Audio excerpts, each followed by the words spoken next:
you for joining us tonight at our select board meeting.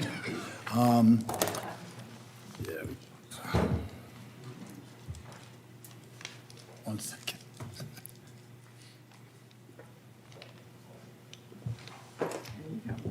There we go. Welcome, everyone. Thank you for joining us at tonight's select board meeting held here Monday, May 15th, 2023, in the Walk-White Meeting Room, Mashpee Town Hall, 16 Great Neck Road North, Mashpee, Massachusetts, 02649. Broadcast live on local cable channel 18, streamed live on the Town of Mashpee website. The time is now just past 6:30, and we're going to convene the meeting in open session. We'd like to start with a pledge of the allegiance. I pledge allegiance to the flag of the United States of America and to the republic for which it stands, one nation, under God, indivisible, with liberty and justice for all.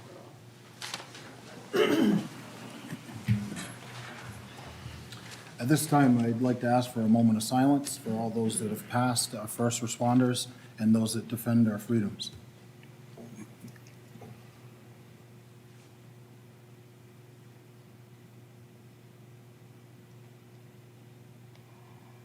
Thank you.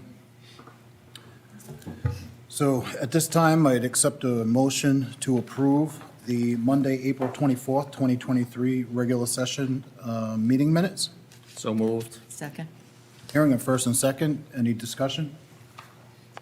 Hearing none. Carol? Yes. John? Yes. Yes.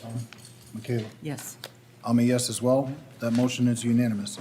I accept a motion to approve the Monday, May 1st regular session meeting minutes as well. So moved. Second. Hearing a first and second, any discussion? Hearing none.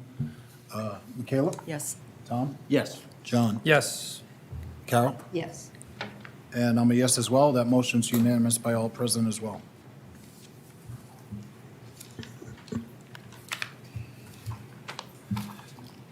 Appointments and hearings. We have a special guest with us, local district attorney, Rob Galaboy. If you'd come forward. Thank you, Mr. Chairman. Welcome. Thank you for bestowing us the honor of having you at our little old Mashpee meeting. No, thank you very much for the invitation. I really appreciate this opportunity to come in and give all of you a little bit of an update of what our office has been doing. Today is officially my 4th month, 1 week, and 4th day, so I'm pretty excited to share some things with you. And I saw the heavy agenda, so I promise to keep this brief. On January 4th, I was sworn in as the district attorney. And as I mentioned, leading up to that point, I maintained a promise. I appointed Jessica Alumba to be my first assistant. The first assistant role is essentially like the top prosecutor in the office. They're in charge of all the cases that we handle, which in number is a little over 15,000 on an average basis. Jess is the first woman to ever hold that position in the history of the Cape and Islands, which is almost 50 years old. Under Jess's leadership, she starts what we refer to as vertical prosecution. What that is when someone comes into court to be arraigned, starting the process, a DA or assistant DA is assigned to that case at the arraignment and remains with that case all the way through the court system, all the stages, the pretrial motions, the disposition, or the trial of the case. And as you might imagine, that makes it a lot easier for the cases in where we have victims that they know from the very beginning all the way through the case which prosecutor is going to have their case. And it also makes it easier for our law enforcement partners as well, because they know from the outset which prosecutor is going to have the case that they brought to the court. Also under Jess's leadership, we formed an unsolved homicide unit. When I took office, there were 9 unsolved homicides on the Cape and across the Cape and the Islands. Within the first week, she formed 2 teams, if you will, within our office to form this unit. And within 2 months, we brought 2 first-degree murder charges against 2 individuals relating to a 2011 homicide.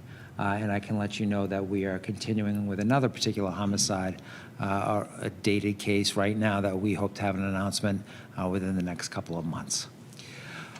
We've also began, I think this is a first for the office, a Diversity, Equity, and Inclusion Committee. It's being chaired by Angela Scott Price. She is, I believe, the vice chair of the select board in the town of Falmouth. We also have on the committee a woman named Tara Vargas Wallace. Tara Vargas Wallace founded and is the CEO of Amplify POC. We are still recruiting for this committee. I've been mentioning this to all the select boards that I've had a chance to appear before so far, and my intention is to go across the entire Cape and both islands. That's 22 for those of that you are counting. And I've been mentioning that we are asking people to consider joining the Diversity, Equity, Inclusion Committee. We are getting a lot of interest, and we plan on having our first organizational meeting next month. Also, under Jess's leadership, we've formed a grant writing department. The grant writing department is staffed by a full-time employee, and our focus at the moment is anti-human trafficking efforts, trying to get grants involving those efforts, as well, of course, as the opioid epidemic.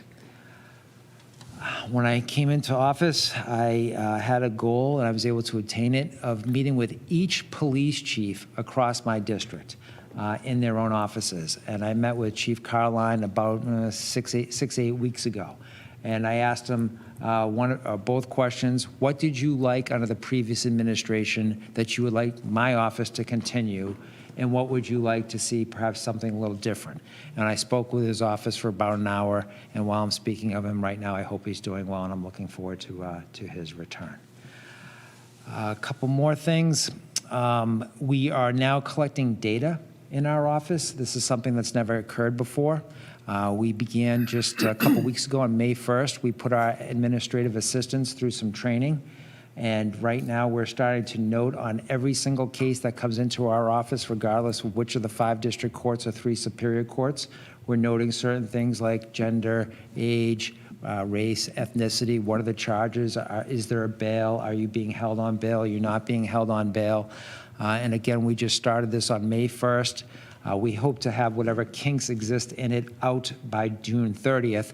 So from July 1 through December 31, I'll be able to produce a report, not just for us internally to review, but to put it in an annual report, if you will, for all of you to get to see exactly what we're doing, how we're treating the cases, and to come back with whatever comments and thoughts that you have in the way we're handling cases. We're trying to be as transparent as we possibly can.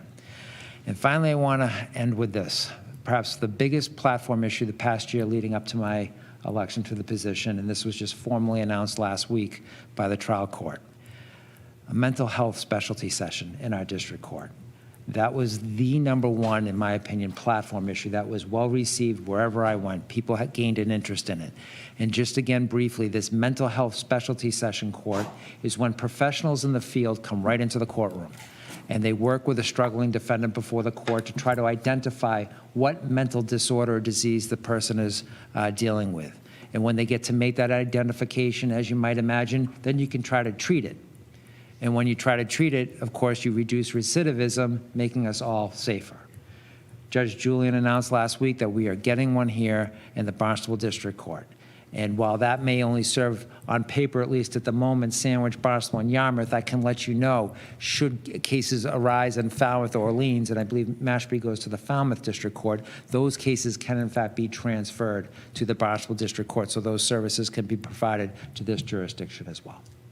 So I really do appreciate you allowing me to come in, Mr. Chairman and members, to give you this update. If you would allow me to come back in about 6 months with another update, I'd greatly appreciate that opportunity as well.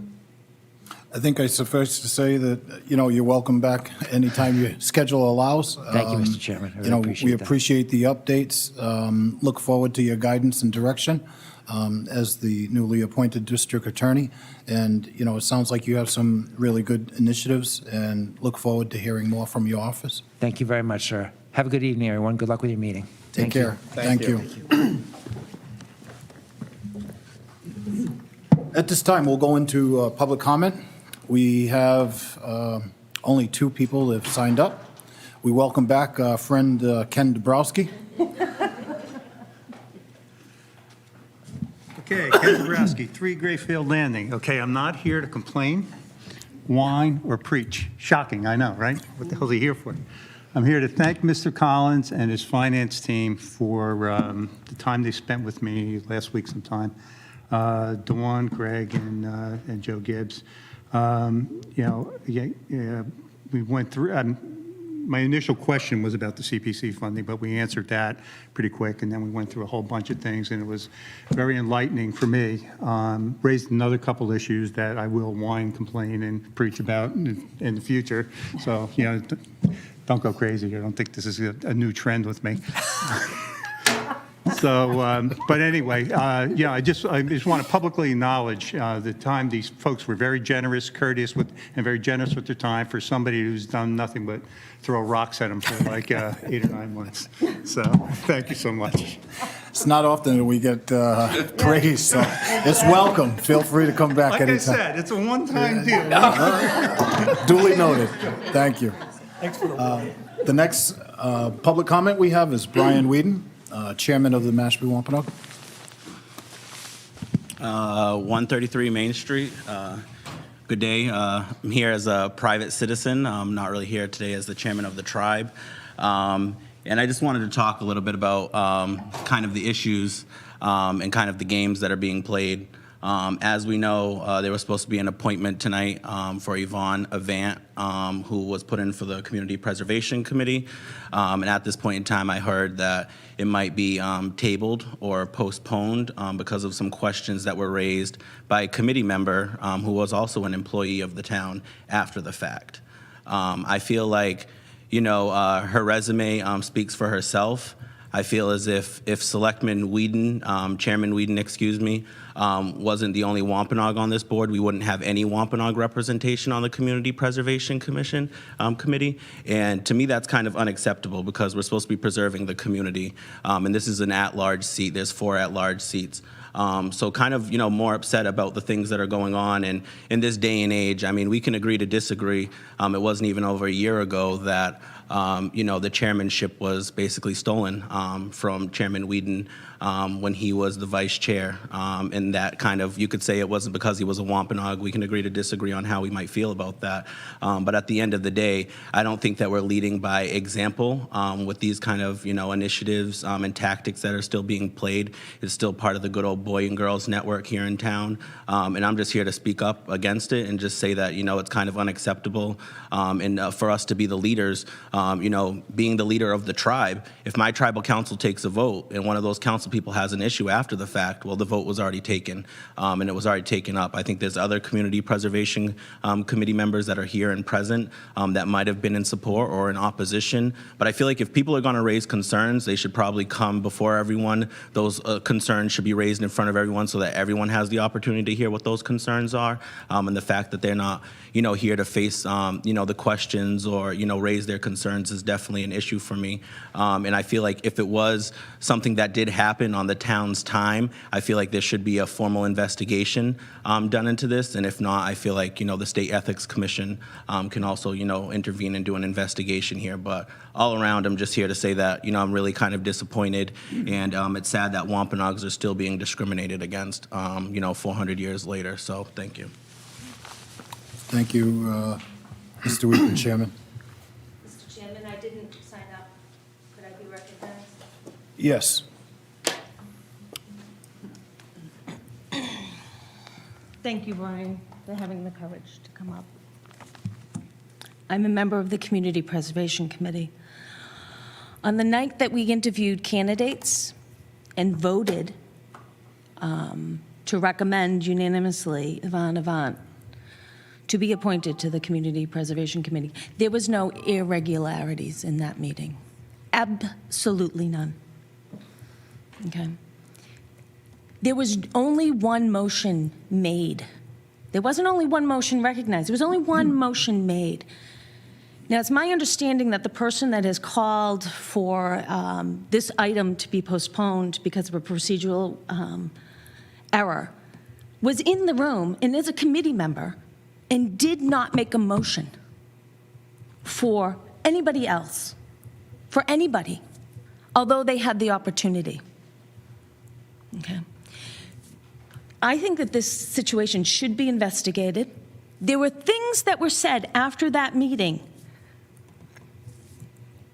that were not nice, okay? And I think that we should have an investigation on this. I have been told that some things that I've said weren't appropriate, and I've been told I could get investigated, okay?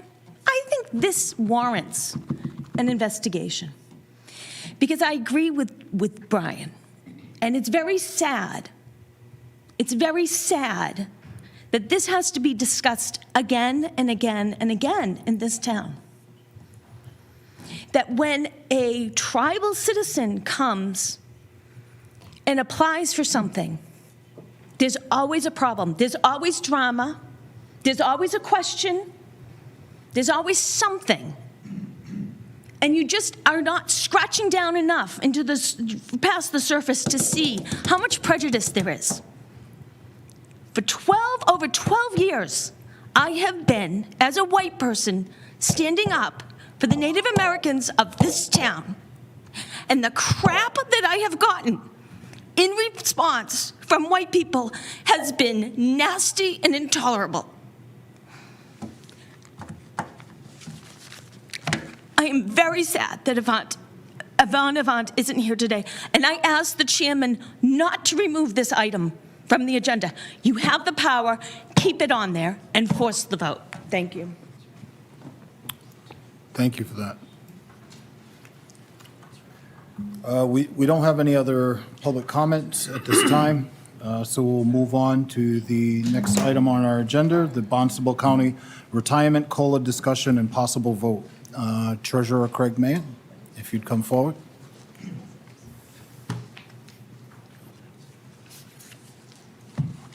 I'm sorry, ma'am, I don't have a copy of your title, name and title, as our guest. This is Susie Holmes, the Barnstable County Director, Barnstable County Retirement Director.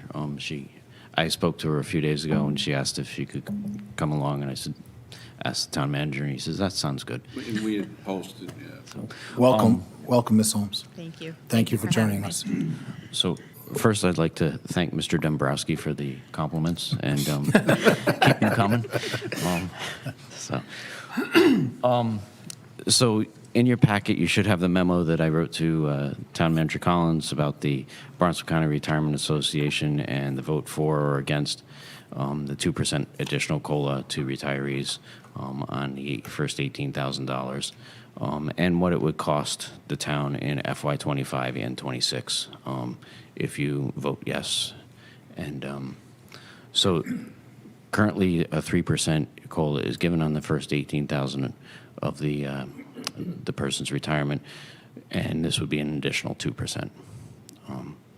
So if you have questions, you certainly can ask myself, and if you'd like to add anything. So we're Susie. adding 2% to the 3%? Yes, the board voted to allow the retirees to have 3% as of July 1st of 2022. And the governor actually passed legislation to allow the retirement boards across the state to do an additional 2% because of all of the costs, that inflation and everything. So each retirement board had to go through its own process. Us being a county, we actually have to go to all of our towns, and we need at least 2/3 of the towns to approve it in order for the retirees to get the additional 2%. It is my understanding that the Social Security Administration, due to the resulting cost of living increases that have transpired since 2020, following COVID, have been significant and sizable. So I believe the Social Security Administration actually did, I want to say 6.5%. I think they actually went higher. I think it was 8.7. I want to say 8. Or higher. So, I don't see this as out of sorts, Town Manager. Yes. Correct me if I'm wrong, but I believe 7 have already approved it, 7 towns, and 1 has voted against it. Correct. We have 7 that have approved it, 1 no, and we need a total of 10 in order Yep. for this to go forward. How does this affect our budget? The, if you don't Go mind, the additional The additional funds would be raised in FY '25 and '26, and it's $55,059.70 in FY '25 and $58,253.17 in FY '26, as it currently stands. So it's not going to change the appropriation for July 1st because it's too late to do that. And Director Holmes That is, accommodated all the towns with that estimate.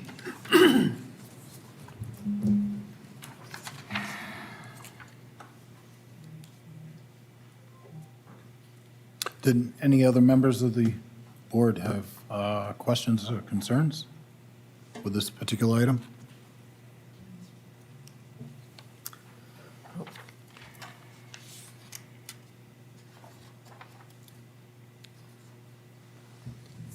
So I guess I'd entertain a motion to accept and approve the recommendations of adding the additional 2% additional COLA to the recommendation to the Barnstable County Retirement Association.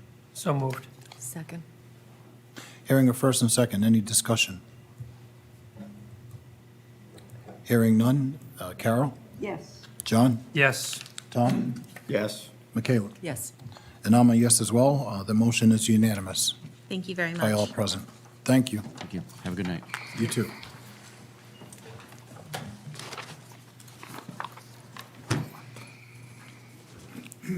At this time, we'd like to welcome our DPW Director, Catherine Laurent, to the table. Even though you have a public hearing, do you want to do the public hearing first? Public hearing. They're the change to the 6:50. transfer station. Yeah, the first items on the agenda, we're just following the agenda. At this time is the discussion and approval of the change to the transfer station schedule. And then following that, the discussion and approval of the transfer sticker fees. Good evening. So the first item, as just mentioned by the chair, is a request to change the days that the transfer station is open and closed. Currently, the transfer station is closed year-round on Tuesdays and Thursdays. We've run into some issues recently with the Thursday closure. A number of the facilities that we use for our recycling only accepts recyclables on Thursdays. So our operator has had to pay overtime for their staff to work on the Thursdays in order to deliver those loads. So we're proposing to change the schedule to the transfer station would be open Wednesday through Sunday, closed Monday and Tuesday. That Monday is our quietest day of the 5 days that we're currently open. It also, we have a number of Monday holidays, which tend to confuse people, that, the transfer station is open, but they assume because it's a holiday that we're closed. So that is our recommendation, would be to change it to the Monday, Tuesday closure. Any members of the board have questions or concerns? I don't have a problem with it. No, I think it makes sense, and so at this time, I'd accept a motion to support and approve the schedule change of the transfer station. Second. Effective July 1st, 2023. Correct. With your vote tonight, we would start advertising to notify the users. I'll entertain that modification to the frame motion, adding the July 1st, 2023. And so at this time, not hearing any discussion, Michaela? Yes. Tom? Yes. John? Yes. Carol? And I'm a yes as well. That motion is unanimous by all present. Thank you. The next item is our annual look at the sticker fees for the transfer station.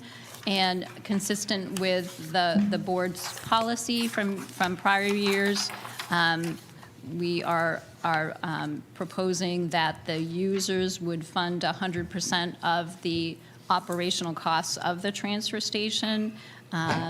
This past year, we've had some, I guess, increased costs due to the recycling market as well as the cost of fuel.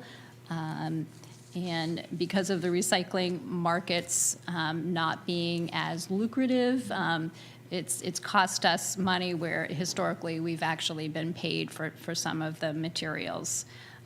So because of that, I am proposing a sticker fee increase for first household to $220 and a recycling permit increase to $40 for the year. So you're increasing the recycling $5 Correct, and the first household permit 15. correct.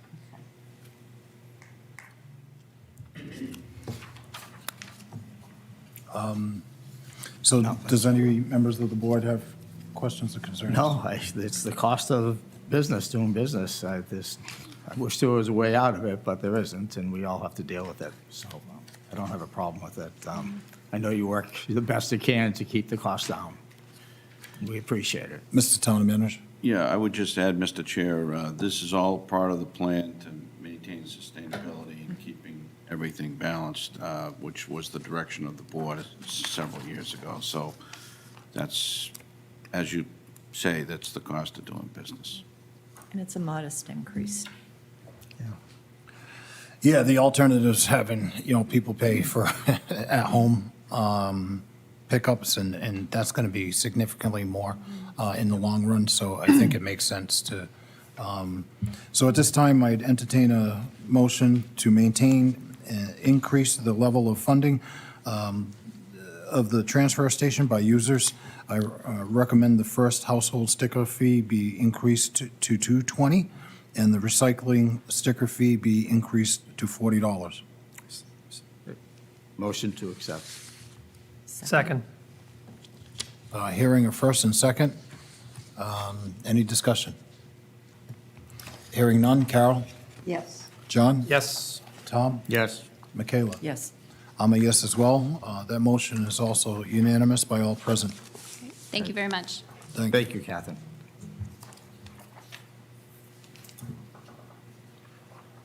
Because we are behind schedule, I think we will jump forward to the scheduled public hearing that was supposed to take place at 6:50. Alcoholic beverages license amendments, 25 Market Street, Inc., doing business as Cafe Trevi, 25 Market Street, Mashpee, Massachusetts. Mr. Clerk, if you could read the public notice? Do the best I can. Thank you, sir. Pursuant to Chapter 138, Section 16A, the Massachusetts General Bylaws, the Select Board, acting on the local licensing authority of the town of Mashpee, will conduct a public hearing on the alcoholic beverage license amendment application on 25 Market Street, incorporated new business as Cafe Trevi, 25 Market Street, Mashpee, Mass. 02619, for a change or alteration of premise. Said hearing will be held on Monday, May 15, 2023, at 6:50 PM in the Wacoit Meeting Room of Mashpee Town Hall, 16 Great Neck Road, North Mass. Mashpee, Mass.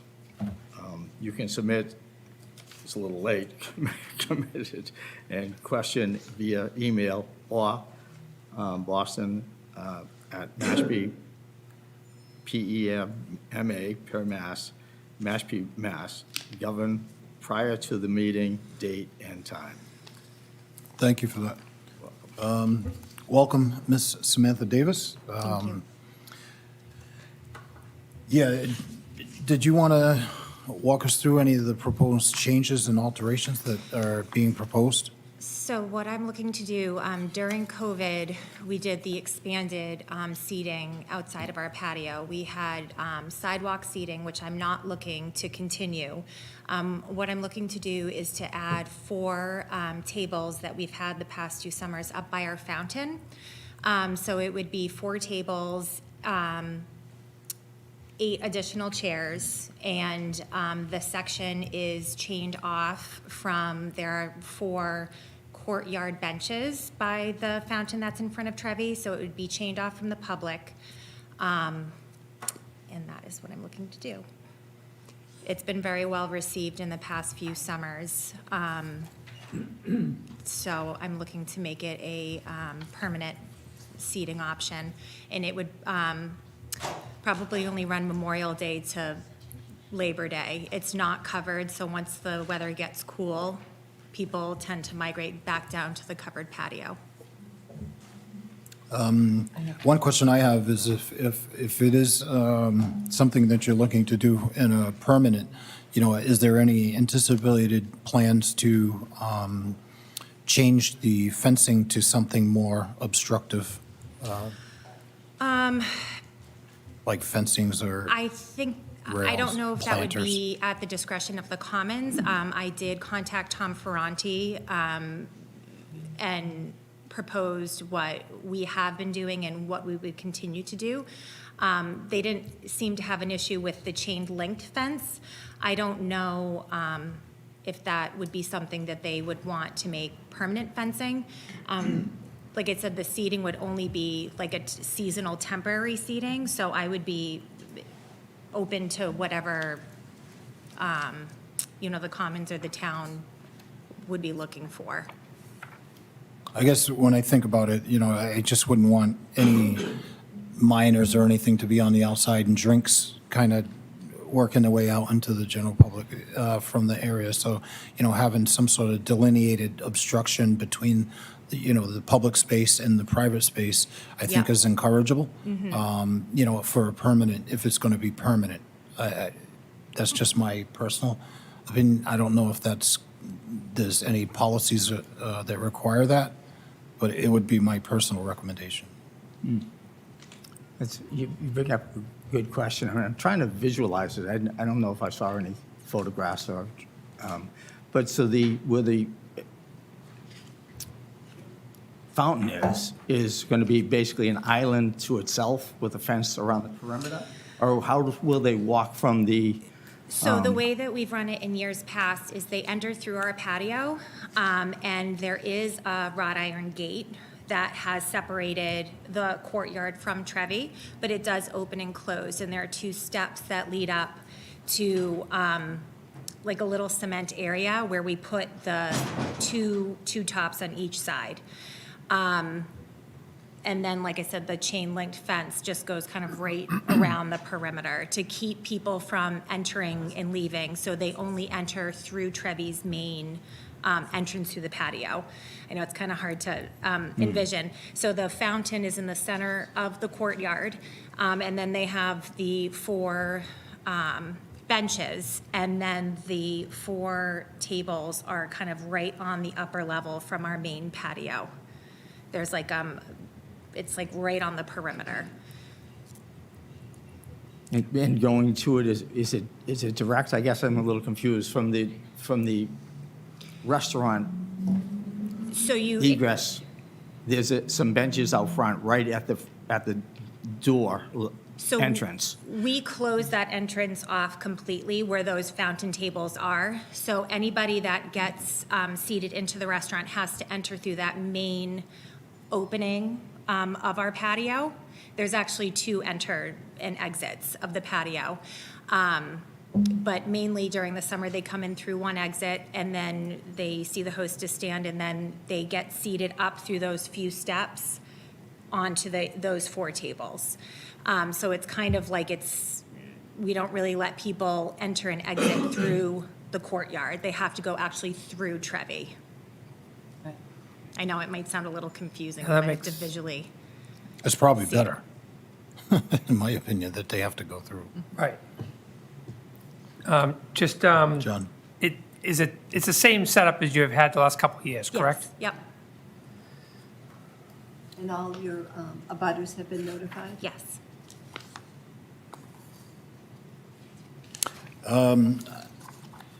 I'd accept, is there any other questions or concerns I'll make a motion, Mr. Chair. by the table? I'll make We a still have to motion. open it up Oh, to we the have general open it public. up. Okay, Is anyone from the public audience here for the public hearing? And would you like to offer comment at this time on this specific matter? Make a motion to close the public hearing? Second. Hearing a first and second, roll call vote on closing the public hearing. Carol? Yes. John? Yes. Tom? Yes. Kayla? I'm a yes as well. Public hearing is closed. At this time, I'd accept a motion to approve the alcoholic beverages license amendment to 25 Market Street, Inc., doing business as Cafe Trevi, So moved. for a change of alterations on the premises as Second. stated. Hearing a first and second. Any discussion? Hearing none. Michaela? Yes. Tom? Yes. John? Yes. Carol? Yes. I'm a yes as well. That motion is unanimous. Good luck. Thank you so much. You're welcome. Hope you have a great summer. Thank you.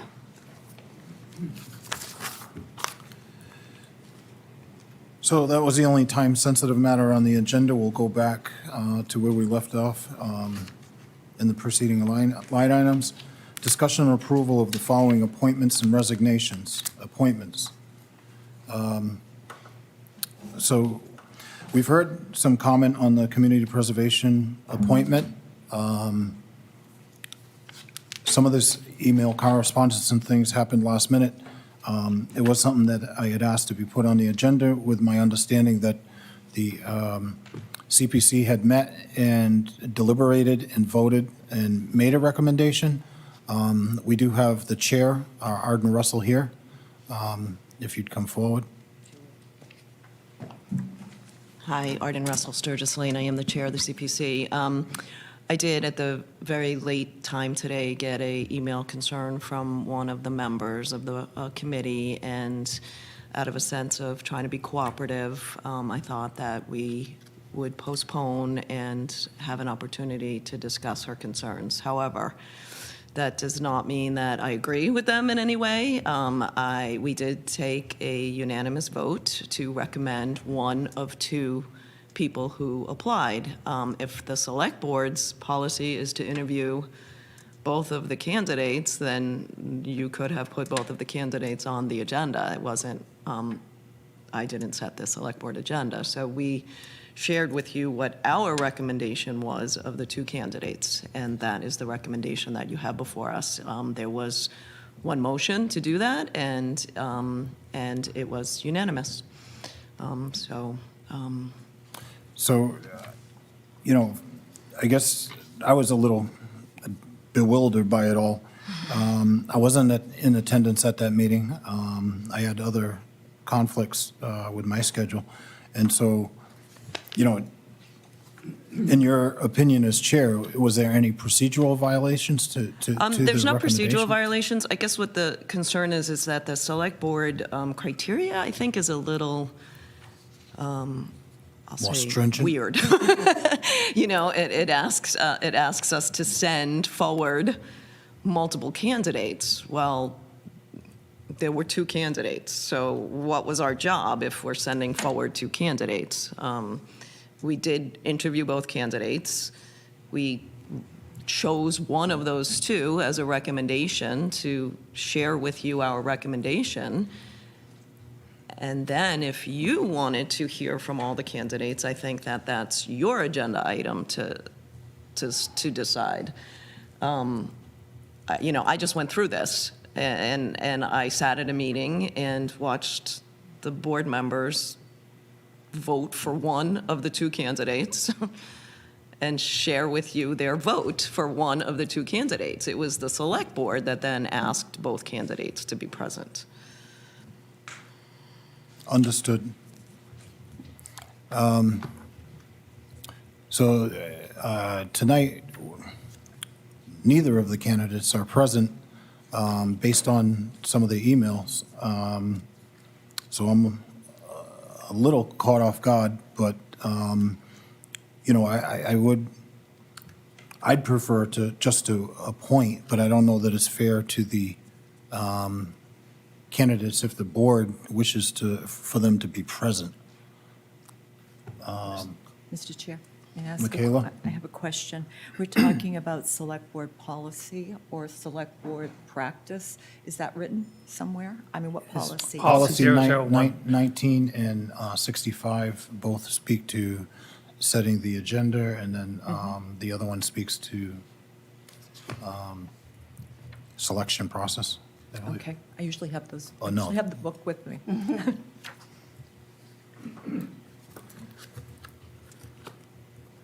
Mr. Chair, if I may. Yes, John. You are correct. I mean, as far as the recommendation was taken, according to the policy, the only thing, you are correct, is as far as it recommends, I think the chairperson should provide a minimum of 2 or a maximum of 3 candidates to review by the Board of Selectmen. That's very hopeful. Yeah, right, so, I mean, and I know, usually, there's one opening, one candidate comes forward. I think the only thing is, obviously, neither candidate's here, so I think it's a little difficult, and you are right, I don't understand, from my understanding, the committee did everything correct. You made a recommendation, that's correct. According to the policy 001, both candidates should have been invited in front of the Board of Selectmen. And then we can, just like the last appointment with, was it affordable housing? Yes. We had multiple candidates. They come before us, and we consider the recommendation of the committee, and we make a decision. So, but my opinion, not having either candidate here, I wouldn't feel comfortable about moving forward, but that's, Even with the unanimous recommendation? yeah, I mean, that doesn't change, I'm not saying I would change my mind or go against the recommendation that's unanimous, but at the same time, it's a policy, and they're not here. So, were they invited and they didn't show up? I'm not even sure. Was one invited and not the other, or was either one invited? I'm not sure. No, it was just, I think at the last minute, there was an email that was sent out to one of the applicants, and I don't know if one was sent to the other, just, saying that it was going to be tabled for procedural reasons. So it was a little confusing, but here we are. So, Michaela, did you have? This happened at such the last minute, I would have policy with me, but I don't have anything to look at. Do you have a copy? Thank you. I do.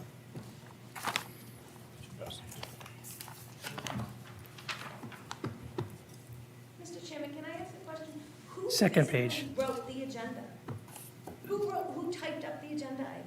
Well, the agenda, it was put on the agenda What staff person actually wrote the agenda item?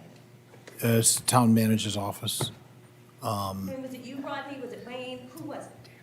It was not me personally. This is why we need an investigation. This gets staff involved. I think If I- where we're at is just, it's a little slightly confusing.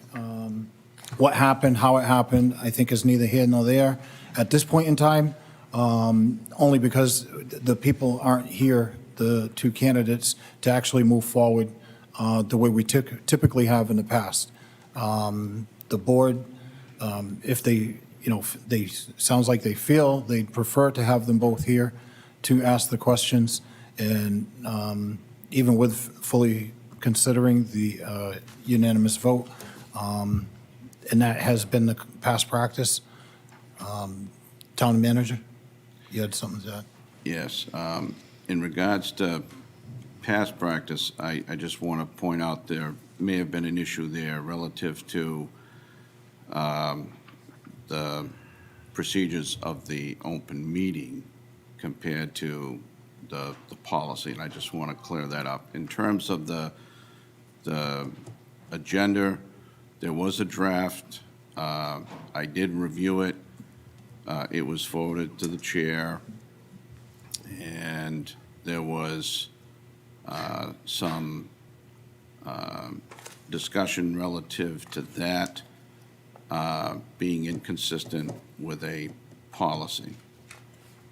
That was brought to my attention, and long story short, as they say, it was going to be left on the agenda until tonight when I received an email from the chair, and I brought it to, well, actually it was brought to your attention as well. And that's about all I can say. So, Michaela? Sorry. So as I'm looking at this, and as I said, had this come out earlier, I would have been able to review the policy. But as I'm looking at it, and thank you for highlighting it, you have the procedures for evaluation of applicants, which seems to be followed. And then you have suitable ratings. And then you have as a recommendation that the board will provide a minimum of 2. It's not necessarily a policy, it's not a procedure, it's a recommendation. And I think that should be taken into consideration as we decide how to move forward. It's not a requirement. And it doesn't require them to be present for the board's consideration?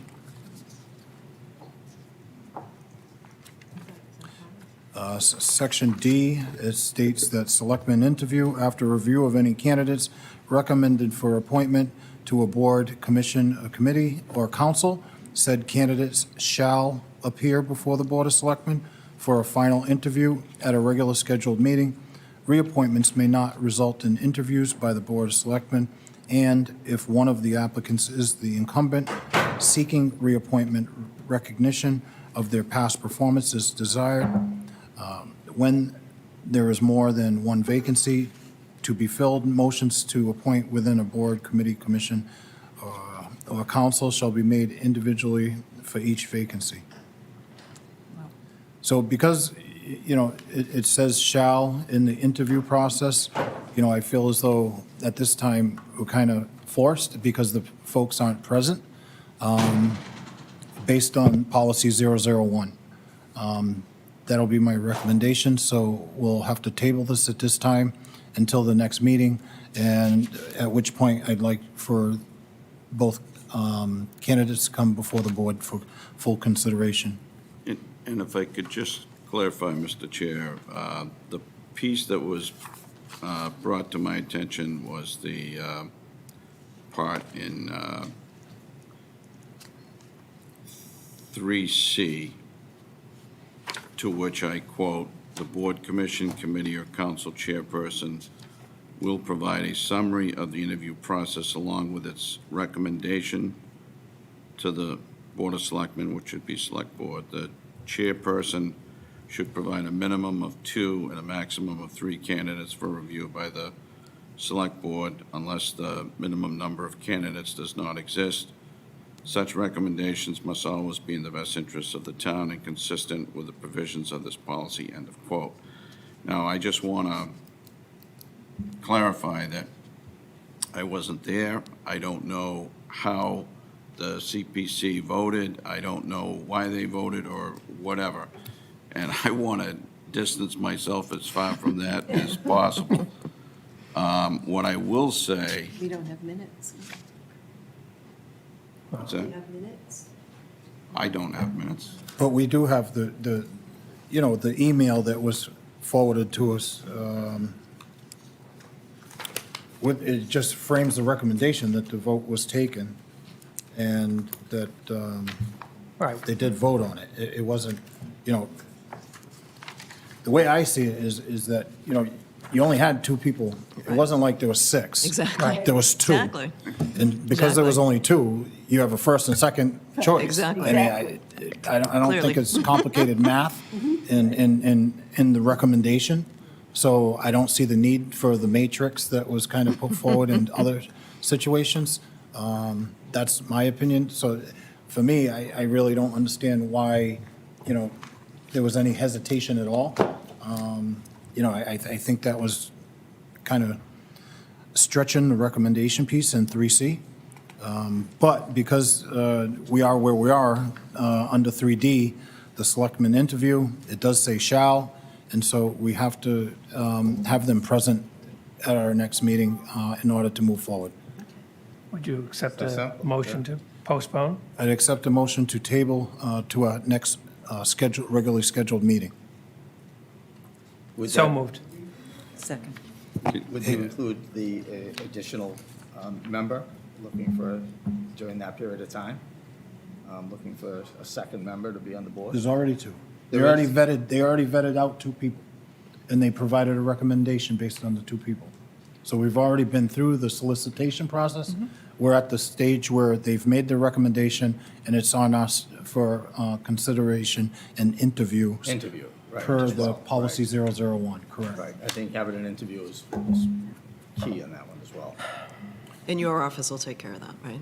Inviting the people. So we're inviting one person, Or two. No, No, two. we have to, according to the policy, we're inviting both. you can invite both, right, Two. yes. Okay, I'm just trying to clarify. Excuse me. What a policy. I'm reading the What a policy policy. differently. I'm reading the policy, and maybe, as I said, Sorry, but this is. after review of any candidates recommended for appointment, so we have one who's recommended for appointment, as far as I understand, to a board, commission, committee, or council, said candidate shall appear before the Board of Selectmen for a final interview. So that's how it reads. I stand corrected. But you have to read down below, it says if there's multiple candidates. Okay. There's multiple candidates. There's not one. If there's one, it's obviously it's done. One person was recommended. It says one. Correct, it says- and that will be, this really, I have no I'm idea. not seeing it, John. Huh? I said, I'm looking, but I'm not seeing it.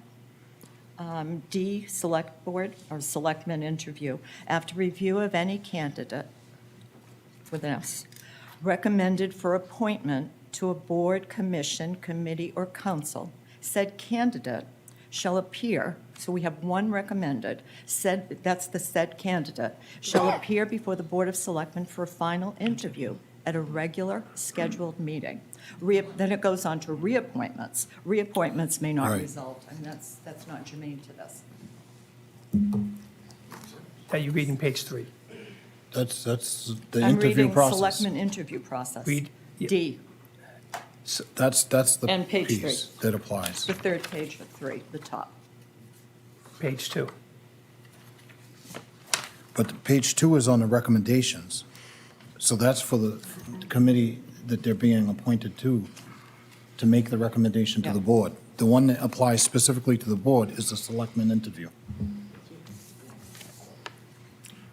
It's not, There's a- Totally confused. Yeah, because I'm just going by practice, what we just did with affordable housing.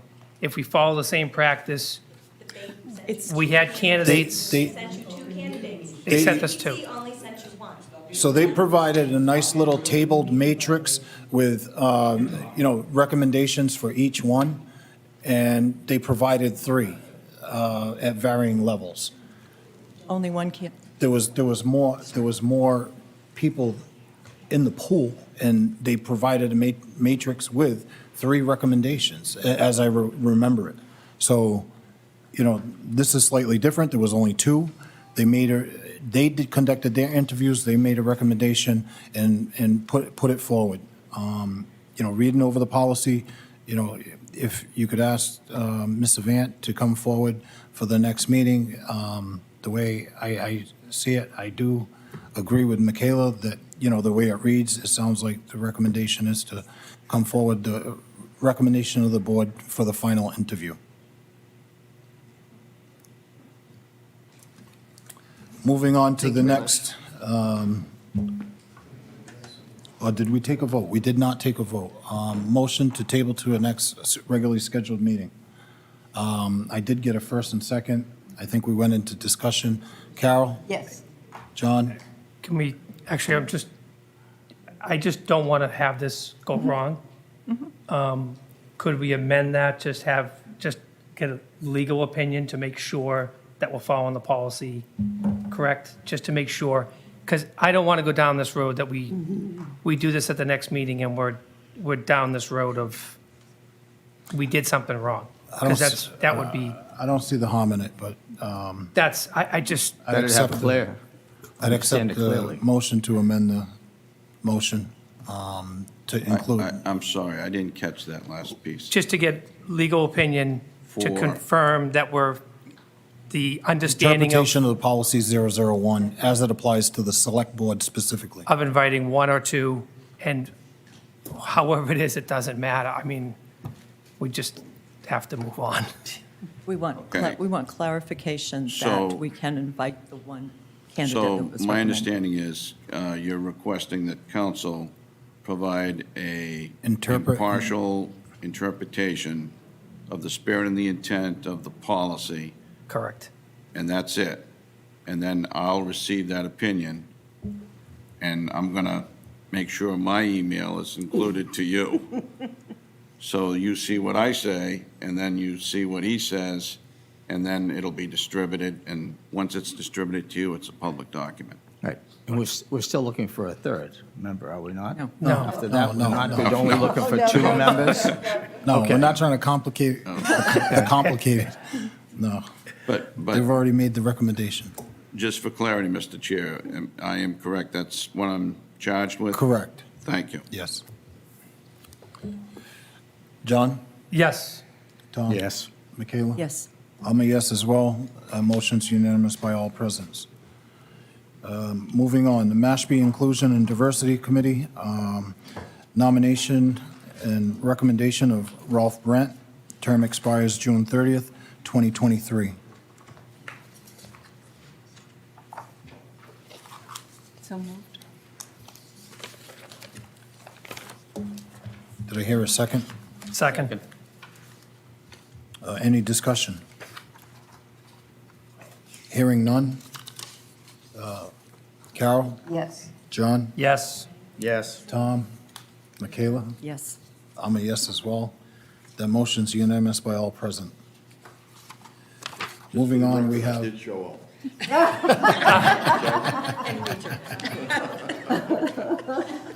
they didn't need the recommendation, they didn't even need you present. You just flew right through.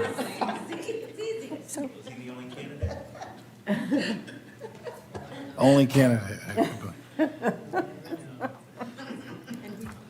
Moving on, we have the Barnstable County Dredge Point of- Committee. Point of order, Robert? point of order. Tamia? I'm sorry to belabor this. I have a question.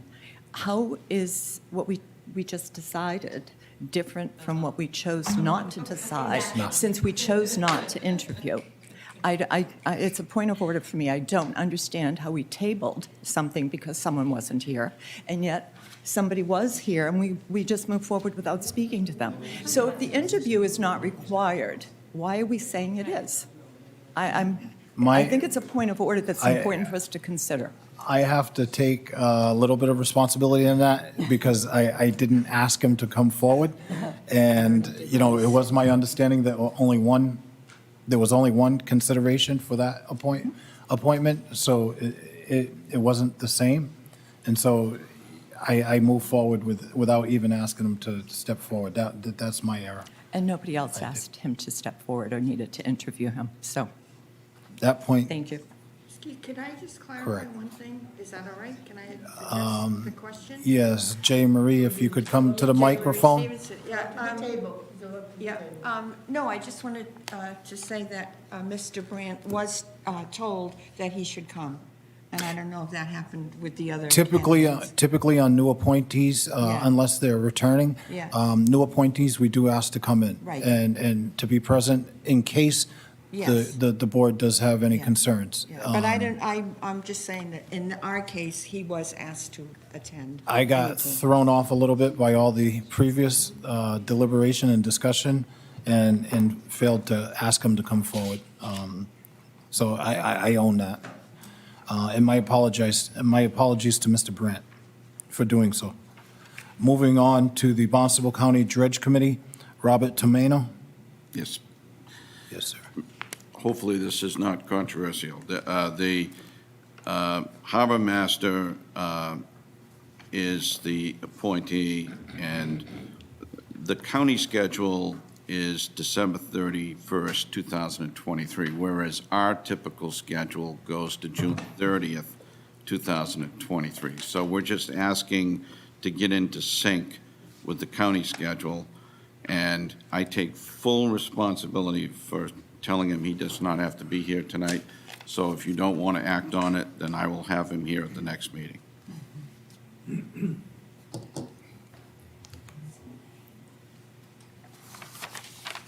He's already in the role. Isn't this like a reappointment? I mean, it's. Yes. Yeah. It's the same thing. It's just changing the The date. term to December sense. So it's 31st to different. be consistent with the county schedule. Exactly. Because our schedule is June 30th. Yep. So no need for him to be here. And it does create a little confusion. So I'd accept a motion to approve and recommend Robert Tomano, whose term shall expire December 31st, 2023.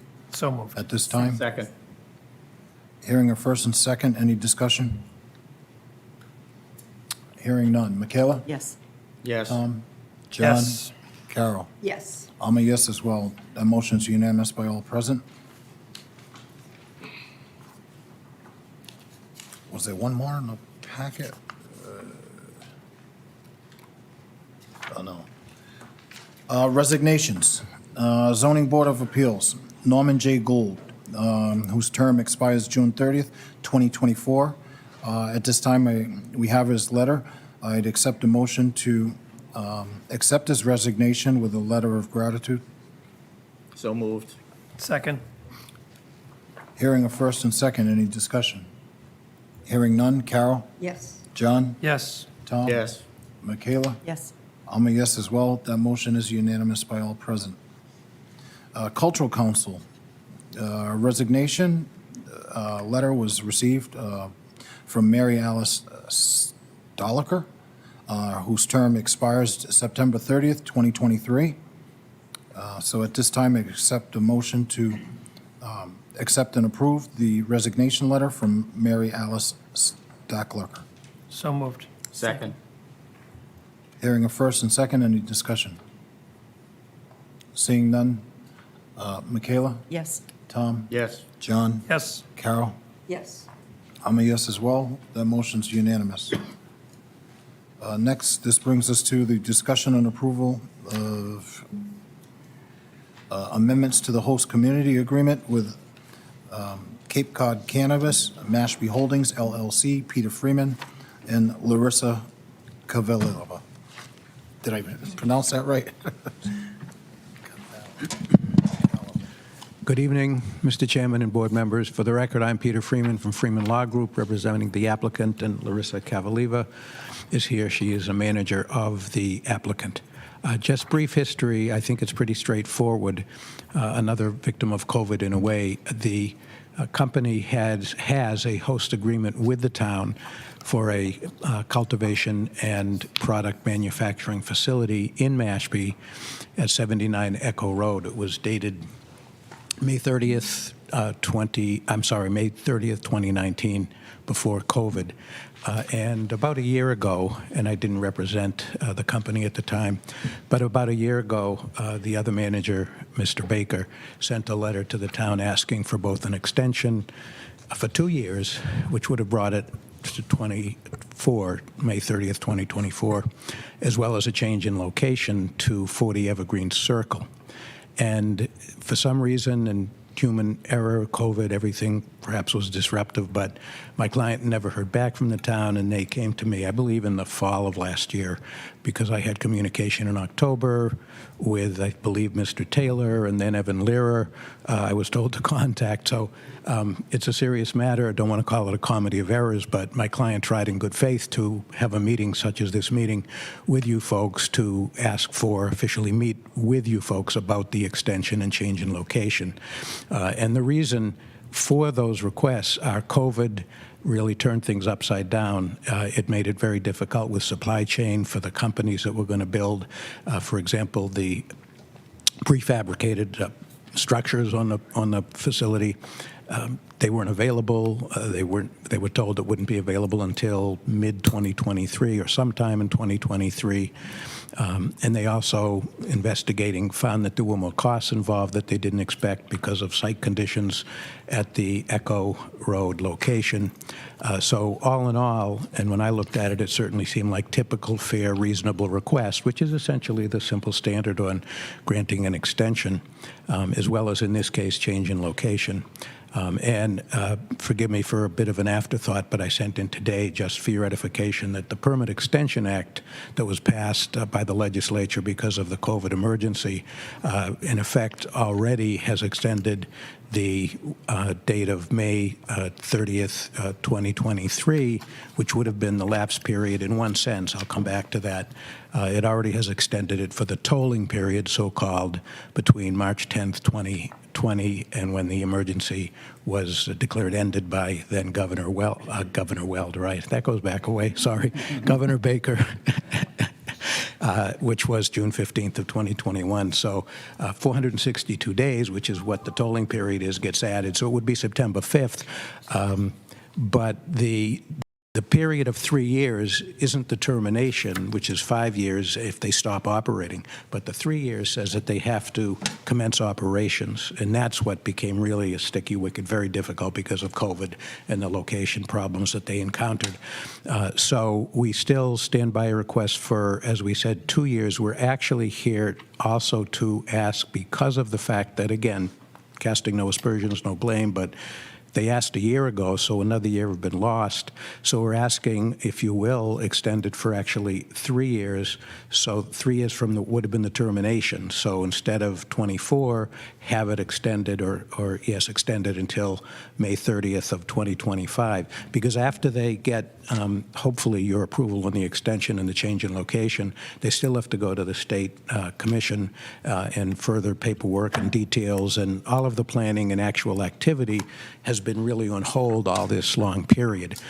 So happy to answer questions, but we do think it's really straightforward and justified that the change in location be approved to 40 Evergreen Circle, as well as the extension until, as I just said, not 2 years, but 3 years from the end of the 3 year, what would have been the 3 year period, so that the time to commence operations is extended until May 30th of 2025. Thank you.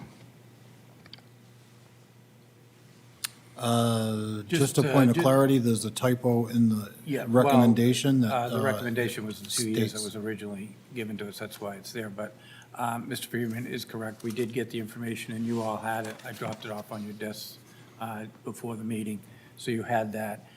There have been, prior to Mr. Freeman getting involved, we did have some communication issues with Evan and this company. But since Mr. Freeman's been on, the communications has been there. I have to say, 1 month I dropped the ball, so I'll take, full responsibility there. But they have been very, come to us a couple of times on this. So the date was on there because of the 2 year, and when he just wanted to go to the 2025.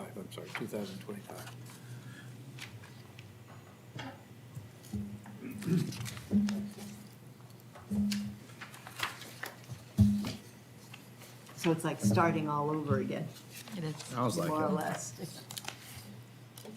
And as far as the actual host community agreement, towards the back of our packet, there was no substantive changes to that at all? That remains? No, it's the same, it's just the location has changed, Location and the extension to the an extension. tolling period.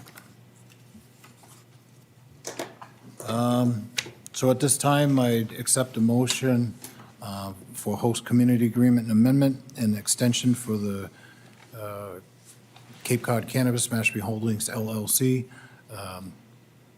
that the Select Board votes to approve the amendments proposed by the Cape Cod Cannabis Committee, Mashpee Holdings LLC, to the existing host community agreement, HCA, with regard to extending the host community agreement until May 29th, 2025, and further to change the location of the cannabis cultivation and production facility from 79 Echo Road, Mashpee, to 40 Evergreen Circle, Mashpee, pending review and approval by the appropriate boards, committees, commissions, and town council, and further authorize the town manager to execute the amended and extended HCA on the board's behalf. So moved. Second.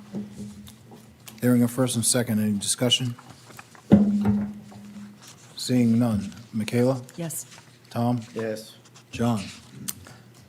Abstain. Carol? Yes. I'm a yes. That's 4 yeses, 1 abstention. That motion passes. Thank you very much. Thank you.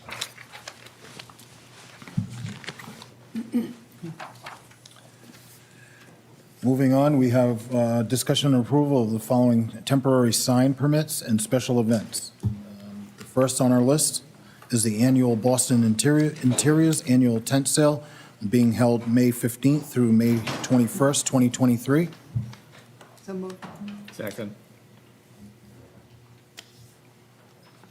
So it's a motion to approve. Yes, I'm sorry. Second. Hearing a first and second. Any discussion? This is an annual event they do every year, and I'm stating for the crowd, Carol, thank you. Seeing no discussion, Michaela? Yes. Tom? Yes. John? Yes. Carol? Yes. And I'm a yes as well. That motion is unanimous. Moving on, I have the temporary sign, annual Falmouth Road and Gun Annual Yard Sale being held May 23rd through June 30th, 2023. At this time, I'd accept a motion to approve this request. Second. Hearing a first and second, any discussion? Hearing none. Carol? Yes. John? Yes. Tom? Yes. Michaela? Yes. I'm a yes as well. That motion passes unanimously. Next, we have motion to approve the Veterans War Memorial and Dedication Ceremony, Saturday, June 17th, 2023. Mr. Richard DeSaga, would you like to come up and explain? This is a new event.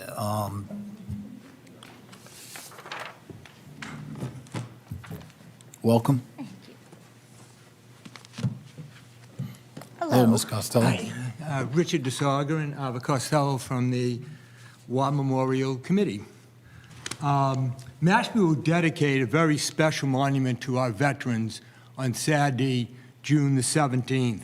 The monument will actually contain the names of all 252 men and women from Mashpee who served in our nation's wars, from the Revolutionary War to the Vietnam War, including the names of 21 who never returned, giving the ultimate sacrifice. This is historic, as in addition to honoring all our veterans who served for Mashpee in those wars, we feel it is perhaps the only monument in the country that will contain the actual names of all Native Americans from one town that fought and sacrificed in all the wars up to the Vietnam War. After 4 years of research using military, town, state, and tribal records, we have completed the monument. On Saturday, June 17th, with a rain date of June the 25th, which would be at 1 o'clock, and that would just be the ceremony, no parade. We're asking you to save the date, as we will dedicate the monument with a parade and a ceremony at the monument's location over in Community Park. We hope all will be able to and be available to join us in this dedication of this special monument as we honor all from our country who sacrificed and served. The parade, we're asking, will stop behind Town Hall at 10 a.m. and proceed down Route 130, up here to Great Neck Road North, down Collins Lane, and into the park. The ceremony would take place at the park's gazebo, and it will begin at the close of the parade. And at the end of the ceremony at the gazebo, all will be invited to proceed to the monument for its unveiling. State, federal officials have been invited, along with area VFW Legion posts. The Honor Guard and supporting crew members of the USS Constitution will be marching, along with our local scouts, military vehicles from Joint Base Cape Cod, the Mashpee Fire Department, town and tribal police vehicles, dancers and drummers from the Mashpee Wampanoag tribe, and other veteran groups. Now, this is actually Phase 2 of our monument plan. Phase 1 was completed last year with the addition of 21 honor stones honoring, in addition to the stones that were there from 2 from Afghanistan and 2 from Iraq that are located over in Veterans Garden. Phase 3 will actually begin this fall, and that's planning for the monument honoring those who served in Iraq, Afghanistan, as well as Operation Desert Shield, Desert Storm. Since the war in Afghanistan was still ongoing when we began this research and design on the monument some 4 years ago, we were prevented from actually finalizing our research. Now that that war is over, we'll begin to work on that monument. Now, with the upcoming parade, dedication, and unveiling, we will remember all from Mashpee in each of the wars by having their names internally engraved in granite for all to see and remember so that no one will ever forget. And uniquely Cape Cod, the monument will be in the shape of a wave. We invite all 5 members of this board to participate in the parade and ceremony and hope that the chair will say a few words acknowledging our veterans and this monument on behalf of the town of Mashpee. We have invited members of the Tribal Council as well as surrounding town select boards and the Barnstable Town Council to also participate. The reason for this is since Mashpee did not become a town officially recognized by the Commonwealth until 1870, those who fought in the Revolutionary War and the Civil War actually would have to go to a bordering town to officially enlist. Parking, we talked about as an issue. Handicap parking and parking for seniors and elders will be available behind the archive building. Sections of Route 130, Great Neck Road North, will be closed for the parade. I believe Wayne has a map that the board has. Police will begin shutting down those road sections at 9:30. Satellite parking will be available at the Quashnet School with shuttle bus transportation to and from Community Park. Now, some seating will be available, but we just want to stress anyone wishing to sit during the ceremony is urged to bring their own lawn chair. We will have reserved seating for all invited participants. We're actually calling the week of June 11th to 17th honoring Mashpee Veteran Week and the 17th honoring Mashpee Veteran Day. And we're urging all businesses and town citizens to join us in displaying the American flag and bunting during the week and honoring our veterans by attending the ceremony and the unveiling of the monument. We anticipate the ceremony to last, to begin a little before 11 o'clock. It is not a long parade route. It will last about 45 minutes, and then at that time we'll invite everyone to proceed over to the monument. We're going to ask all veterans to then stand in front of the monument to act as an honor guard, and then those whose names are actually on the monument will do the actual unveiling. Once unveiled, we believe this new monument will become a source of great pride to all in Mashpee, especially our veterans. Before Ava gives out the invitations to you, I just want to give an aside, and I want to give a shout out to our DPW director, who has basically been our clerk of the works in keeping track of the progress of this monument. I hope this board and this town appreciates what a valuable asset that Catherine is to this community and what an excellent group of town employees make up our DPW.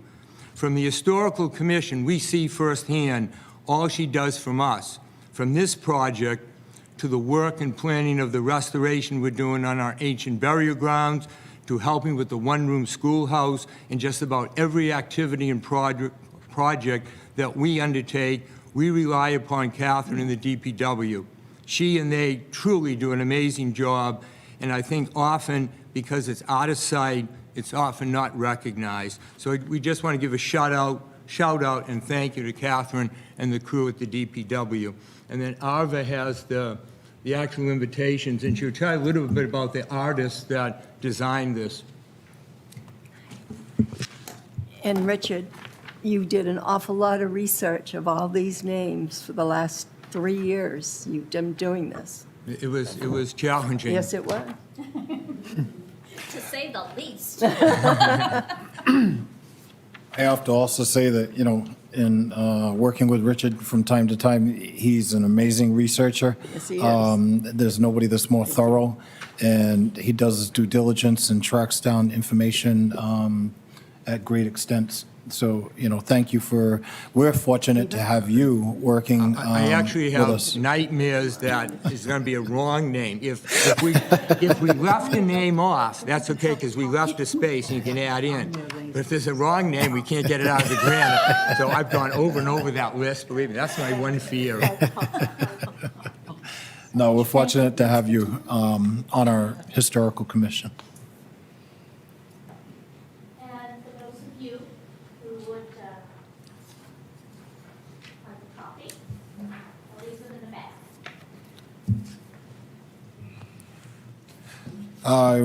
You had said that Ava was going to give a little update on the artwork. Wait. Ava? Do you want to tell a little bit about I thought you were doing that. I wasn't paying attention to what you were saying or not saying. So he had, The artist who did this for us is Karen Ronaldo, who I believe a lot of you know. She had done the 125th poster, and she's just been amazing to work with. But the thing that was more touching for me with working with her is that as soon as I said, we're doing this, wondering if you, at the time, she said, I would be so honored to do this for the town of Mashpee. She said, even though she lives in Falmouth, Mashpee is part of her heart. And she was just thrilled to be asked to do it. And I couldn't even ask for something better than what she has done for us. We hope to be able to actually flood all the different stores. So this is the poster that you'll see, hopefully with hope from the Chamber of Commerce that will help us put these posters in the stores. So this would be a week, a town event that everyone in the town can give a chance to really honor our veterans. We're planning on doing a rollout with the enterprise so that we can talk about what's happening ahead of time, what we'd like to see individuals do within the town, so that they won't just the Thursday before the Friday before the event see it in the paper. So we want to get as many people involved as we can, and hopefully it won't rain. I have a meeting with the chamber after hours tomorrow night with the businesses, so I will give them your name so they can get in touch with you, and I'll give them some of the posters. Okay, good, Make them because we've aware had of some it. trouble getting I'll a get it. hold of them back I'll and do it. forth. Good. we wish you the best of luck. We're going to take a vote now to approve the David, special could I event. just say one thing? I just wanted to let them know, we did get 2 portable signs promised to us, providing there's no emergency, for the road closures, because that 1:30 will be closed for about an hour. So I just want to make sure you folks know there's going to be some signage well ahead. And has the graphic been shared with Mashpee TV and hosted on that for? We've been in touch with them. They've Okay. been very supportive. This is Excellent. the first time that the graphic is being seen in public. Okay, it And the looks, other, if you're wondering where the monument is, It's where that sign is that says what's in the space. it's actually, Catherine just spoke, it's going to arrive shortly before Memorial Day. And so it will be in place. We will not be able to have all the cobble, the pavers around it. That will be done after the ceremony is over. But we wanted to get it before the summer season and everything comes in. But it is coming. So it's Christmas. Well done. I believe we had a motion and a second. We're in the discussion. Any questions or concerns? Hearing none. Michaela? Yes. Tom? Yes. John? Yes. Carol? Yes. I'm a yes as well. Thank you for all your hard work, both you. Richard and Ava and all the other staff of, Thank you. members of the the Historic Commission, or Historical Committee, really. Third, special event, accept a motion to approve the special permit request for the third annual Race Amity Day Festival to be held Sunday, June 11th, 2023. So moved. Ruella? Second. Second. She's not present. Hearing a first and second, any discussion? Hearing none. Carol? Yes. John? Yes. Tom? Yes. Michaela? Yes. I'm a yes as well. That motion's unanimous by all present and passes. I think the last one that we have is I'd accept a motion to approve the special event of the second summer cycle to be held Sunday, September 17th, 2023. Mr. W. Patrick Lentil. So moved. Second. Hearing a first and second, does the board have any questions for Mr. Lentil? Don't. This is a second annual, so we've done this No, before. It's the first annual. First Yes. annual? It's second summer cycle. Second summer is because of the Cape Cod Chambers working to increase the participation of people coming to the Cape in the second summer. In other words, September, October, and November. And that's where the second summer name came from. There used to be a cycling event on the Cape called the Last Gasp, which died out a couple of years ago. And we've decided to start this event instead. And there are 3 starting points for the event. One will be at the corner of Donna's Lane and Great Neck Road South. We will meet in the parking lot at the library at Mashpee Commons and ride over as a group to Donna's Lane and Great Neck Road South. And from there, we will proceed down to South Cape Beach, turn around and come back and go around the Rotary and go on Great Neck Road North and to proceed to Route 130 and take Route 130 to the service road.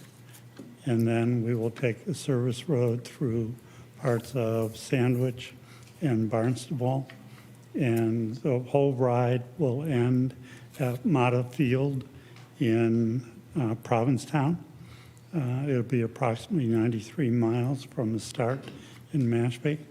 The second start will be in Sandwich, and we're planning on starting at the Heritage Plantation and riding from Heritage to the service road, and then join with the ride that starts in Mashpee. That will be approximately 70 miles. And then we'll have a 33-mile section of the ride that will start in Orleans at Red Brook Harbor and ride from Red Brook Harbor to Mata Field in P-Town. And Sounds like a very demanding route. I commend all the participants How many for people are- completing it. We're expecting between 400 and 500 for the whole event. Wow. From Mashpee, we're expecting somewhere around 100 people that will start in Mashpee. Are you a nonprofit or for-profit? There are actually 18 nonprofits involved. There are 18 beneficiaries. The race itself is being put on by the Cape Cod Blue Economy, which is a part of the Cape Cod Chamber. And they've hired me as the race director, ride director. It is not a race. It's a ride director of the event. So it is for nonprofits, and there are 18 involved in the event. That's good. Each nonprofit has to bring 10 riders and 10 volunteers. We will have 200 volunteers on the course and at the starts and finish. There will be a marshal at every single turn on the event. We will have a motorcycle contingent that will be patrolling the event. There'll be not police motorcycles. They will be motorcycle clubs that will be working with us to do it. And we will have designated riders from each group that will be working with it. We will have 10 water stops or 10 aid stations. And at the water stops, we will have medical personnel. We will also have 3 to 4 SAG vehicles, which will be following the event from the different starts with repair equipment and so forth for the bikes. We want it to be the safest event on the Cape for bicycling. Sounds like you've done your due diligence to ensure that, so, wish you the best of luck. I'll take the vote at this time if there's no further discussion. Michaela? Yes. Tom? Yes. John? Yes. Carol? Yes. I'm a yes as well. Good luck and safe travels on the event. Thank you very much. Thank you, Patrick.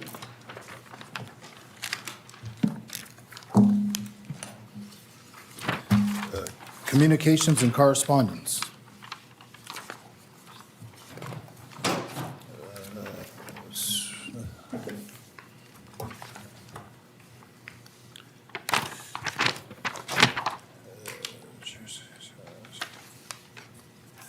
Old business, none. Moving on to new business, we have discussion and approval of revisions to the Select Board Policy 79, Mashpee Inclusion and Diversity Committee. We received a memo from Chair Marie Stevenson from the MIDC on April 17th, requesting that at the MIDC meeting held on January 17th, a vote was taken to add the term belonging to Goal 5 of Policy 79. The committee is requesting approval of Goal 5 to read as follows: support of suggest programs or activities that promote a culture of respect and belonging for all persons. And so at this time, I'd accept a motion to add the language as stated to goal number 5 of policy 79. So moved. Second. Hearing a first and second, any discussion? No discussion. Carol? Yes. John? Yes. Tom? Yes. Michaela? Yes. I'm a yes as well. That motion's unanimous by all present. Thank you. Discussion and a possible approval of purchasing electronic voting systems for town meetings. Town manager, town moderator, and town clerk. I respectfully request the Deb Kay. town moderator and town clerk to come up. Welcome, Mr. Moderator. If I could start, Mr. Chair, I just want to advise you and the board that the town recently became informed of these electronic voting devices or system in Chatham. And you should have the paperwork in your packet. And in addition to the information in the packet, the town or assistant town manager did reach out to the town of Chatham and received positive feedback. I personally reached out to our town council, who not only attends our town meetings, but also attends Chatham town meetings as council. And he too gave it a positive evaluation. I think it's fair to say that there will be a time saving, there will be a privacy that will be maintained and who's voting for what, and there will be operational efficiency enhanced.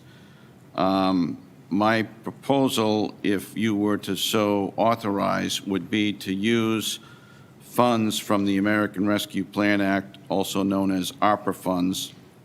We currently have a total of $582,762.11 in this account.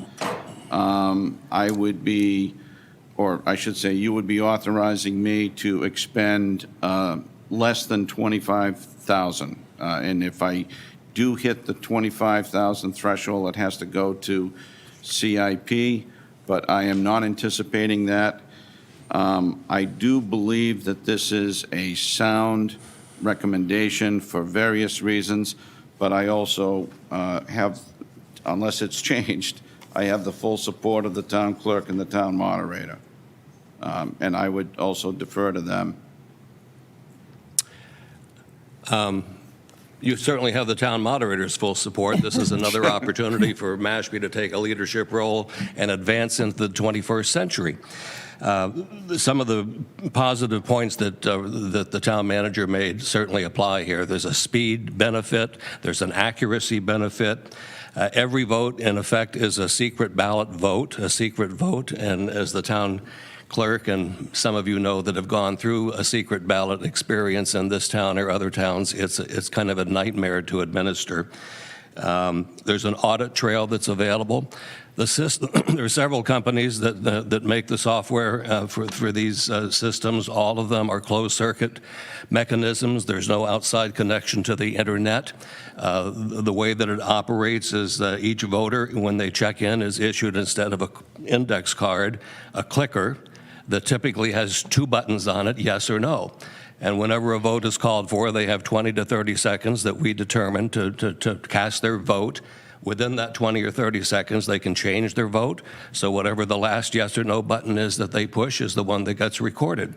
It can be displayed on a screen. So if there's a majority vote or a 4/5 vote or a 2/3 vote that's required, it's instantly displayed for everybody to see. So there's no downtime for the moderator to calculate the mathematics of what's involved.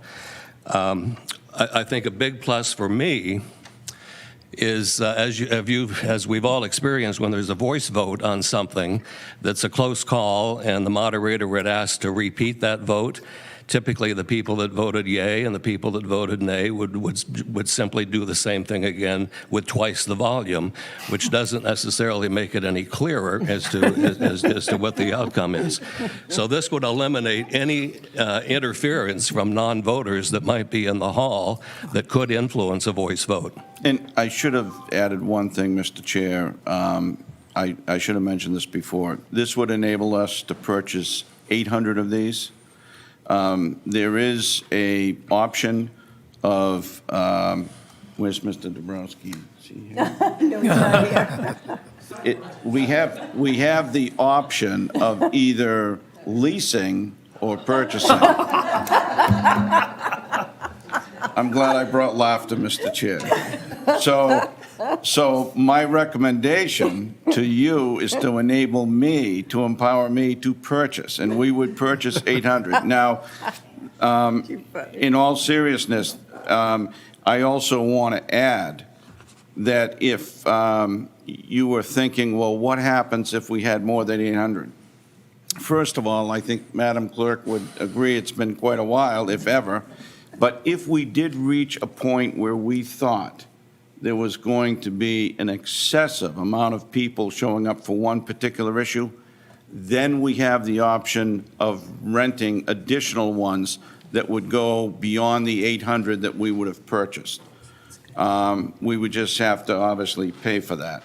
So I think those are 2 things that I forgot to mention in my initial presentation that I just wanted to make sure that you were aware of, and I'm sorry. I might just quickly add, too, that the Cape Towns, Chatham, Eastham, Bourne, Falmouth, which is a representative town meeting format with a couple hundred members, and about 75 other municipalities in the Commonwealth of Massachusetts have adopted electronic voting as a standard. I had a conversation last week with Bill Litchfield, the moderator in Chatham, who, as the town manager said, was very enthusiastic about it. They've had great success there, and it's been welcomed by attendees. I'll be the first to concede that there would certainly be a view among some of our fine citizens that the tradition of participating by raising your hand and holding a card or having voice votes is something of a legacy in town meeting circuits throughout the Commonwealth of Massachusetts, this being no exception. But I think the many benefits that we would derive from this modest investment will speed up town meetings, make them more reliable and more appealing, and also not inhibit people from choosing not to vote just because they don't like to share their voting history with the person in the seat next to them. So, Also, Mr. Chair, consistent with the procurement laws, we are seeking quotes from 3 different vendors, just to let you know. A couple questions I had was, one is, does the machine have to be calibrated? Is there maintenance fees along that line? The other one, For these counters, the receiving end, the ones that they're going to be clicking? the data collector, you know, the main component, these are the kind of clickers, but This would be in the back. I have no idea how that machine records the information. I can tell you that if it's not going to be a difficult situation, the poll pads that we have are going to be able to log the number, the serial number, into Deborah Kay, what clicker number she got. Oh. So if one of them doesn't turn up, we know who has it. It will also give the non-voters an opportunity to sit in and listen to the meeting and talk. If they have questions, go up to the mic. They will be kept separate still. They won't be intermingling with the voters, but they will have an opportunity to sit in the room and hear the meeting going forward. I guess the other question that I had was, you know, it'd be my preference to find clickers that are rechargeable. You know, I think you're going to, if your battery's in there. I believe all of the systems that we would consider or get bids from are battery operated, and and they're all tested in advance. And if for some reason one is not functioning, that's easily identified by the operator of the session, and the clicker can be replaced. But are the batteries rechargeable, or are you purchasing, you know, batteries every meeting? Batteries don't last forever. That I don't know. And, you know, burning through My guess is they would be battery operated. Burning through lithium cell batteries. Not rechargeable. So. Burning through lithium cell batteries and, you know, where you're only using it twice a year, I don't see longevity to batteries, so it sounds like you're going to be purchasing them every time. If there's an option out there that they're rechargeable with a docking station, I would prefer that route than purchasing batteries for 800 clickers, you know, annually, semi-annually. With all due respect, if we have to turn them off, though, they should still be good batteries for at least a couple of years. Think so? I would think so. I would hope so. I'm sure that information is available through the manufacturer or the sales reps. Right. And I'm sure in today's day of technology, there's got to be a USB port or something that would be charging these clickers. These are good questions to ask. I think a docking station would be helpful.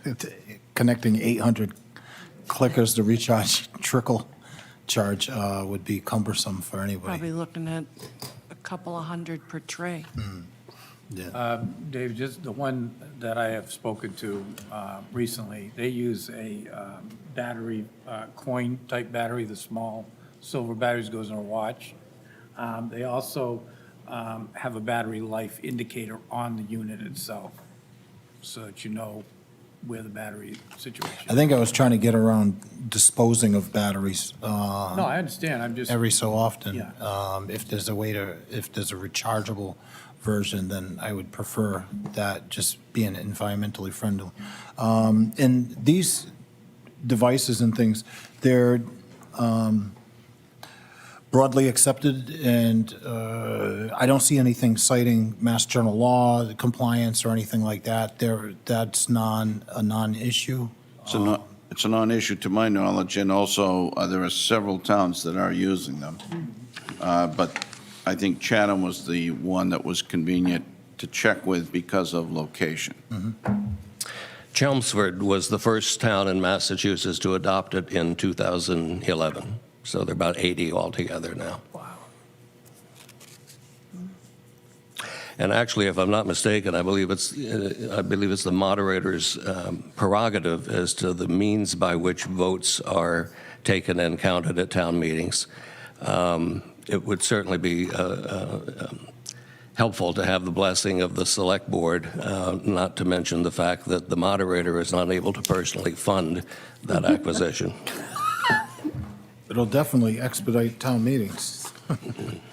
So I guess I'd accept a motion to approve the town manager to take all necessary actions to fully consider and purchase the electronic voting system per the recommendations. Not to exceed 25,000. Not to exceed 25,000.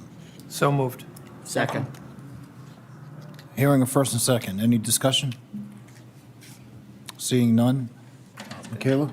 Yes. Tom? Yes. John? Yes. Carol? Yes. I'm a yes as well, and that motion's unanimous by all present.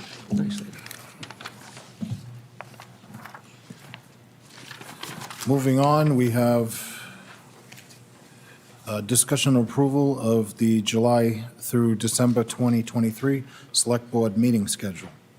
Everyone has the meeting schedule? It always makes like half a year goes by so fast. I know. It seems like we just did this yesterday. So I'd accept a motion to approve the presented meeting schedule running from July through December 2023 as presented. So moved. Second. Hearing a first and second. Any discussion? Seeing none. Carol? Yes. John? Yes. Tom? Michaela? Yes. I'm a yes as well. That motion is unanimous by all present. No additional topics, liaison reports. I do. I can find Carol? my paper. Yes, I do.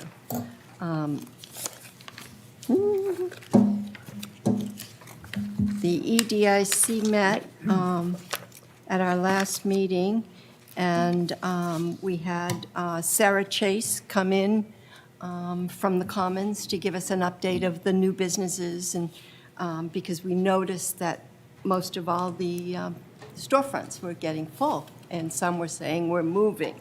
So we found out from Sarah that a lot of businesses are moving into bigger locations, and new businesses are coming in. For one, an independent business is where Color Me Mine is on the corner. Will be moving to a bigger store, and a husband and wife team are going to be opening up a fast casual seafood restaurant, which will be something new in the Commons. National businesses are looking to come in. We have J. Jill and Lululemon, and a Spar is coming in August. Hatchville Cookie Company is doing very well. Anchor 2 Anchor is opening up, I think, this week. And Island Outfitters are opening up next week. Chatham Breeze just opened last week. And she was giving us a little update of housing issue. And they've decided to come up with repurposing commercial space. An organization in town, not Hui, that has people that come into work and study for a part of the year, for like 3 months or 6 months. And they're working with the Commons to possibly repurpose the old Massage Envy space up above Rory's and do dorm rooms. So people can come in and work like 3 months and use a dorm room. Each person would have their own private room and a shared bathroom at the end of the hall and a shared kitchen. So it's nice to see that they're coming up with ideas on trying to bring more help into town and to be able to house them, because this organization can't bring in quality people to work for 3 and 6 months for them and to house them. It's gotten pretty expensive. So they're working on that idea. And of course, they're working on workforce and affordable housing on the 40B footprint and trying to create single-family homes with smaller lot size. And they've also had a boutique hotel interested in setting up in a location in the Commons. It would be possibly 90 rooms and would not have a restaurant or cafe because they want to use what's in the Commons for their footprint. And they want the shopping to be a draw. So there's lots going on in the business community, and kind of nice to know that they're sitting down trying to figure out and repurposing space. And that was good. It was a very good meeting. She did a very good job. Thank you for that. Any other liaison reports at this time? Water quality updates. Any water quality updates? Hearing none. Town manager updates. Yes, again, the groundbreaking ceremony for the affordable housing project is Wednesday, May 31st, 10:30 a.m. at 950 Falmouth Road, Route 28. Also, we've had a little issue that more and more people are starting to learn about as far as the Pompanesett Approach Channel is concerned. The county dredge this spring ran into some complications, and I have reached out to Select Board Member Wyman Colombo in her other role, and we've tried to address that issue, and quite frankly, there's just going to be a delay. There's just nothing that we can do about it because of the piping plovers and because of the delays. And I know I've dealt with Selectman O'Hara in the past with this due to the delays at the county level. It was beyond our control, and there was just nothing else that we could do. The Sewer Commission did send a letter of commendation to consultant Ray Jack, so I think the grand total is now up to 3 compliments for town staff this evening. And I also want to point out that there's going to be a presentation on educating residents about energy efficiency and energy savings by Representatives Fernandez and Vieira on Tuesday, May 16th in the Wacoit Meeting Room right here at Mashpee Town Hall beginning at 5:30. What was the date on that last one? I'm sorry, May 16th. May 16th. Tomorrow.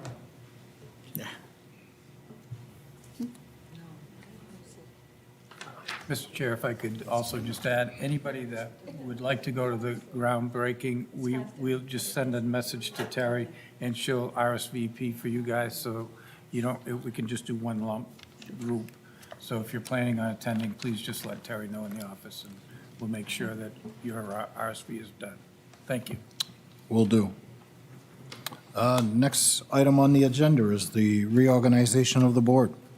At this time, accept nominations and election of a chair, vice chair, and clerk of the select board.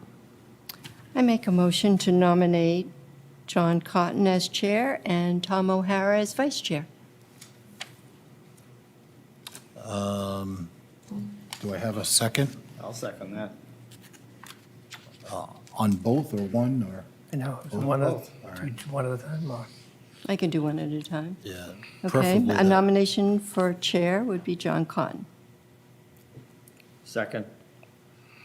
All right, so we have a first and second on chair, and Other, are you going to Oh. call for other nominations? if there's any, yeah, now would be the time. Okay, thank you. Given that Chair David Whedon was elected chair 9 months ago and has thus served in this role for less than 1 year, and given that he has been elected to the Select Board 3 times and has only had 1 opportunity to serve as chair, and that was for a partial term. And most importantly, given that Chair Whedon has demonstrated calm and thoughtful leadership, which has resulted in civil, collaborative, and productive board meetings, I nominate Chair Whedon for the office of Chair of the Select Board. And Robert's rules, you don't need a second. Oh, I should have said point of order. Robert's rules, you don't need a second. thank you for the nomination. So we'll go in the order of the nominations for the chair position first, and then we'll take up the other positions subsequently. So the nomination is John as chair. Any discussion? Hearing none. Carol? Yes. John? Yes? Tom? Yes. Michaela? Abstain. And I'll abstain as well. The nomination of myself for the position of chair. Michaela? Yes. Tom? No. John? No? Carol? I abstain. And I abstain. So that motion fails. John, you're the new chair. Vice chair, any nominations for vice chair? Motion for Tom O'Hara, vice chair. So I assume same applies. We don't need a second. Were there any other nominations for vice chair?